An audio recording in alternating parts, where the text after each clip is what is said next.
Calling all detectives. Blackmail cases are common enough. But a blackmailer who apologizes is something new in the way of crime. That is the problem on this page from my casebook. The casebook of Jerry Browning, private detective. Take the word of Jerry Browning, private detective. There may be nothing new under the sun, but there are many variations on the old.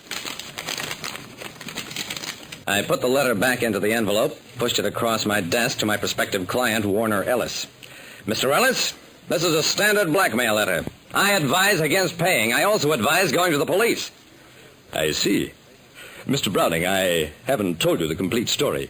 You've read the letter, $20,000 demanded for the surrender of photographic negatives, which placed me in a gambling house in the company of a lady very much my junior. Undoubtedly, these pictures would cause me grave embarrassment with certain boards of directors. Hurt both my income and my social standing. I shrugged. All I can do, Mr. Ellis, is repeat my advice. Don't pay. Ellis smiled.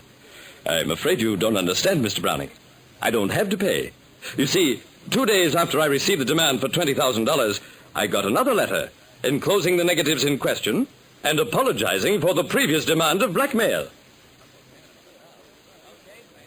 I ran into something new when a blackmailer of his own accord returned photographic negatives. Ellis tossed another letter across the desk at me. It was a brief note. I am very much ashamed of my previous letter. Please disregard it.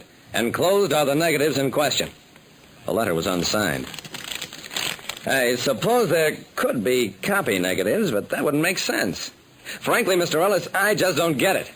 Will you look into the matter? Discreetly, of course. Yeah, I'll certainly look into it.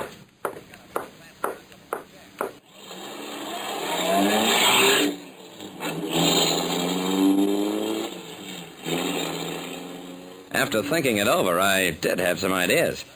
When an aging dandy runs with a young woman, sometimes she gets the idea of participating in a bit of blackmail. Miss Alicia Harmon was an expensive-looking blonde against the background of an even more expensive apartment. When I told her about the blackmail demand on Ellis, she looked bored. When I told her the sequel, she claimed I was kidding her and threw me out. I get thrown out of places quite often.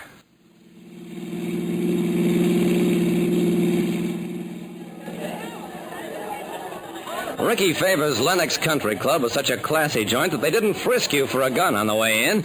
They used an electric eye. Nix, pal, nix. You rotted up. Go on, beat it. Slugging the doorman got me grabbed by 3 other mugs and hustled inside, which was where I wanted to be. They dragged me upstairs. Let him go. The guy's a gent. Don't you hoods know a gent when you see one? I sat down. Thanks, Ricky. I didn't know it showed. Ricky yawned. It don't. But I figure nobody is sap enough to wrestle his way in without he's got a good reason. My time is money. Talk up. Okay. I'm a private dick, Jerry Browning. I told him about Ellis, the blackmail pictures taken at the Lenox Country Club, and their subsequent return. Ricky bit his lip. These days, pal, candid cameras no bigger than a matchbox sometimes. It's hard to keep them out. I believe that. But if rich suckers are blackmailed because they come here, they might stay away after that. So you found out about the blackmail attempt and stopped it. Ricky got up. Listen, I got my own troubles. The other guy looks after his. Who's Ellis to me? Another boob. To me, it's all the same if he lives or dies. And you know something else? You make me tired. When I came to, I was propped up behind the wheel of my car. I can take a hint.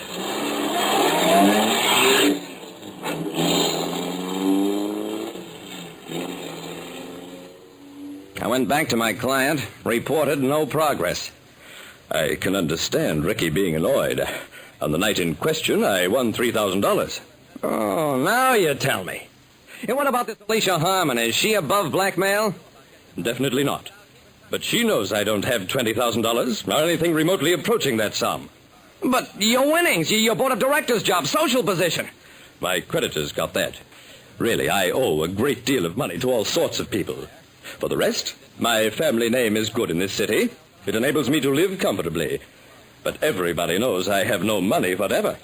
Oh, that's fine. That's just dandy.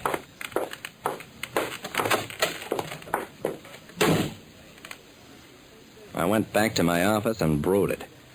Did the blackmailer return the pictures because he realized Ellis couldn't pay any substantial amount? And why did Ricky terminate our interview by slugging me? Well, obviously I was too deep in the case to withdraw just because I could expect no fee. And my head hurt. I owed somebody something for that. So I sat there and worried the thing over in my mind. After a while, I got another idea. Oh, Mr. Browning, back again? Yeah. What are those photographic negatives? Why, I destroyed them. No, you didn't. You're too vain and too curious for that. You've got them someplace. Get them up and make it snappy. Ellis examined my face. Very well. I did save them.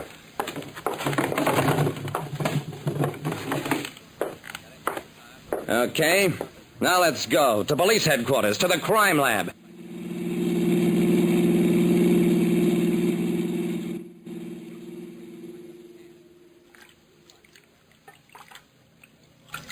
The prints are in the developer bath. Hey, here comes the image.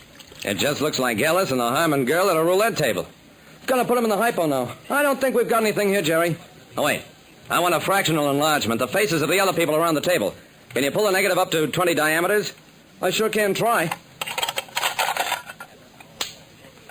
We made another enlargement of the background faces, and then... Look, that's Bim Traynor. He's wanted for bank robbery.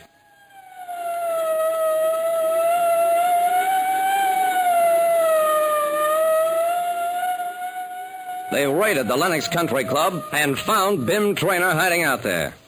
That's old stuff, too. Every crook with money enough can cool off at a gambling house, as long as he keeps gambling, and his money lasts. No wonder Ricky was agitated at the possibility that Bim's face might be in one of those blackmail pictures. The girl was running the blackmail racket, but when they developed the pictures and she recognized Bim Traynor, well, it was just too bad the Traynor, among other crimes, had once also jilted Miss Harmon. So she sent the negatives to Ellis, knew that his curiosity would take care of the rest, somehow. Like I said, you may think a case is the same old story, but like in pretzels, it's the twist that counts.